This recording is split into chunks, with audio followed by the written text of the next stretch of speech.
বন্ধুরা, গিটারের অংশগুলো নিয়ে কথা বলতে গেলে আমার মতে বলা উচিত গিটারের অংশগুলোকে আমরা দুই ভাগে ভাগ করতে পারি প্রাথমিক অবস্থায়।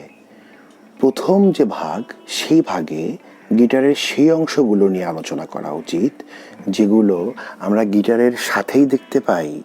প্রথম পর্যায়ে আমরা গিটারের যে অংশগুলো গিটারের সাথে দৃশ্যমান সেগুলো নিয়ে কথা বলবো। বন্ধুরা, গিটারের সাথে লেগে থাকা অংশ মূলত চারটি। 1 বডি, 2 নেক, 3 হেড বা হেডস্টক, 4 স্ট্রিংস। আমি আবারও বলছি, গিটারের বডি, গিটারের নেক, গিটারের হেড বা হেডস্টক আর স্ট্রিংস। মূলত এটাই হচ্ছে গিটারের বডি। গিটারের বডিতে ব্রিজ থাকে। গিটারের ব্রিজে যেই পিনগুলো দেখা যাচ্ছে এগুলোকে ব্রিজ পিন বলা হয়। এগুলোতে তার আটকানো থাকে, তারের এক প্রান্ত ভেতরে ঢুকিয়ে দিয়ে আটকানো হয়। গিটারের ব্রিজের উপরে থাকা এই অংশটাকে বলা হয় স্যাডল। গিটারের এই গর্তটাকে বলা হয় সাউন্ড হোল।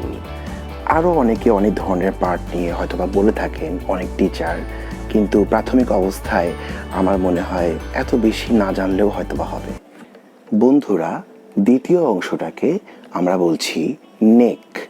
নেক এই অংশটাকে অনেক টিচার, অনেক ট্রেনার, অনেক গিটার কোচ, অনেক গিটারের গুরু বলে থাকেন ফ্রেট বোর্ড। অনেক টিচার, অনেক ট্রেনার আবার বলে থাকেন ফিঙ্গার বোর্ড। যেই বোর্ডের উপরে ফিঙ্গার কর্ম সম্পাদন করে তাকে বলা হয় ফিঙ্গার বোর্ড।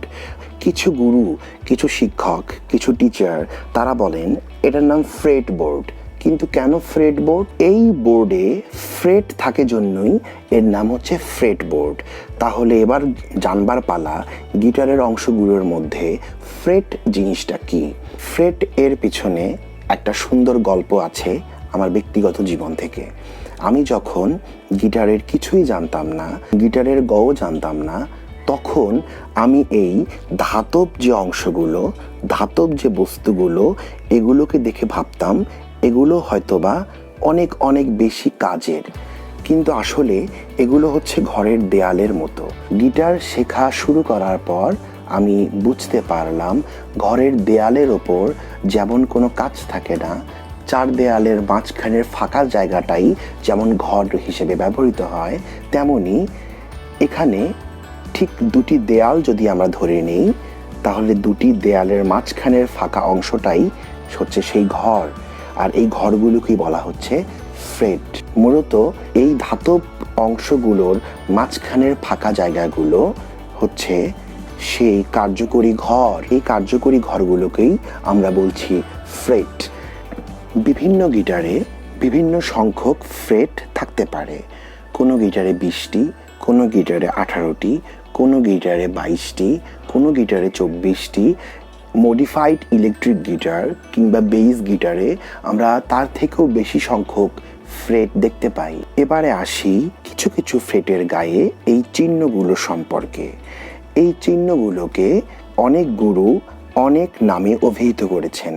কেউ বলেন মার্কার, কেউ বলেছেন আই মার্ক, কেউ বলেছেন ফ্রেট মার্ক, কেউ বলেছেন ফ্রেট মার্কার। মূলত 3, 5, 7, 12 নাম্বার ফ্রেটেই আই মার্কগুলো বা মার্কারগুলো দেখতে পাওয়া যায়। এক এক কোম্পানি হয়তোবা তাদের প্রথম ফ্রেটেই আই মার্ক দিয়ে দেয়, কিছু কোম্পানি হয়তোবা 5 নাম্বার ফ্রেটে আই মার্কটি দেয় না।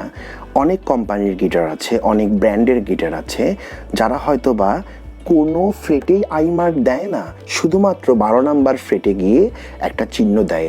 অনেকে আবার তাও দেয় না। প্রাথমিকভাবে গিটার শিখতে গেলে আমার মতে অবশ্যই আই মার্কওয়ালা গিটার কিনে গিটার শেখা শুরু করা উচিত।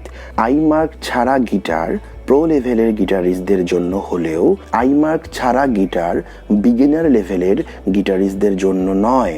বন্ধুরা, এবার আমরা শিখব গিটারের হেড বা হেডস্টক সম্পর্কে।